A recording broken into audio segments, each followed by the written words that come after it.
So our first project is about parrotfish. They are considered the gardeners of the reef because they eat algae off the coral, letting the coral grow better and stronger.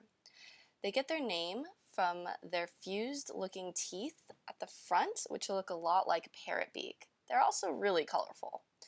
When they use their beak-like teeth to scrape off algae, they actually get a lot of coral exoskeleton, not the polyps, too, which they poop out as sand. 85% of sand in some places is actually parrotfish poop. They can produce up to 200 pounds per year of sand. So next time you're building a sandcastle at the beach, say, "Thank you, parrotfish," or "Ew."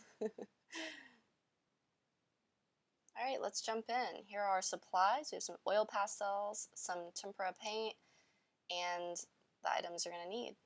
So this is our parrotfish outline. Parents, if you got something to do, go ahead and let your kids color it out. Try to merge the colors and mix them to make orange and green. If your oil pastels get a little dirty and smudgy, you can go ahead and clean them off. The final thing I think is really helpful is to outline it in blue.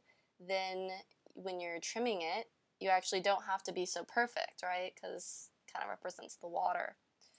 Alright, I'm going to go ahead and finish coloring this up.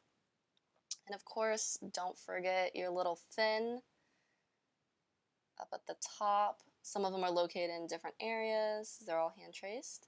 Make sure you brush everything off as best you can without smudging it too much. And next, we're going to get into some paint. So this is non-toxic, water-based paint. You can go ahead and paint it on. I would start with the outline. It's easier for all ages because then you can just go ahead and fill it in.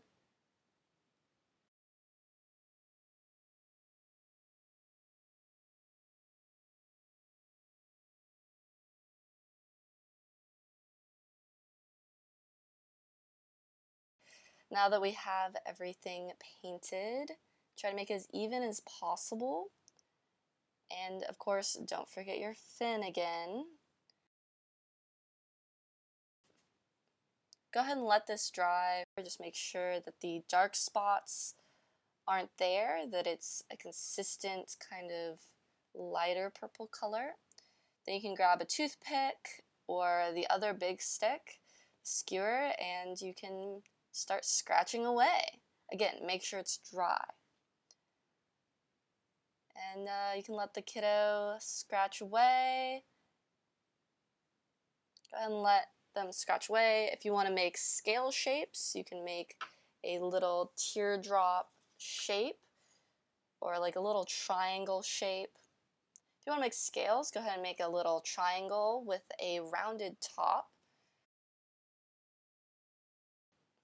The most important thing to keep in mind when you're doing this is don't scratch too close. So when you make a new shape, make sure there's lots of space to have that purple outline. See here, I got a little too close, but you know, it's okay. It will all look just fine in the end, and you can be creative and make non-scale patterns if you want.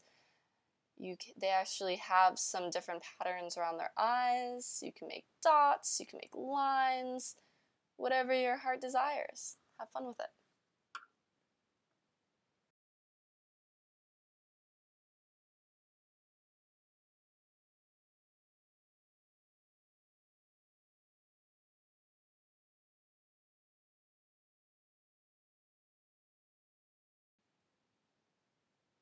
Okay, scissors time. If you aren't allowed to handle scissors, please ask an adult for help. Go ahead and cut out your little fishy all the way, and don't lose that fin if you cut it out right now. I saved it for later. Get your glue stick and you can glue the eye on, but the best thing that I didn't do is to actually wait until later to glue the eye on, until after you've glued it to the clothespin. This is because it gets kind of in the way. So pro tip, I would suggest to wait to glue the fin and the eye until after you glue it to the clothespin, which is next.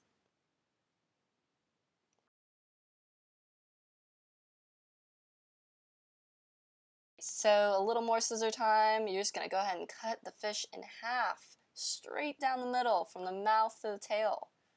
I know it's a little odd, but I promise you it'll work out in the end. If you want it this time to adhere the fin just to the bottom piece, you could do that. Again, if you haven't glued on the eyeball, I would wait. Make sure you put the cap on your glue, because that will dry out really fast. Alright, last step, clothespin. Last step, clothespin. So we're going to heavily apply the glue to the end of the clothespin like so. Really get it nice and sticky. It's okay if it goes a little in there.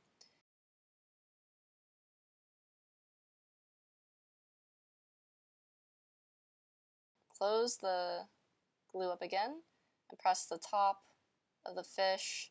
Line it up, make sure that the middle cut is aligned with the opening of the clothespin. Might be a little tricky. I was having a little bit of trouble with it. And get the bottom on there. Just make sure that they're not overlapping and you've pressed down the front part. Again, it's a little tricky while it's not dry. If you haven't glued the eye on, you can flip it over and press down. That's the benefit of not having the eye on yet.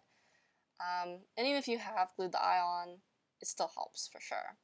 Kind of separate the back and front if they're getting a little stuck so that the back fin can move up and down. Yay!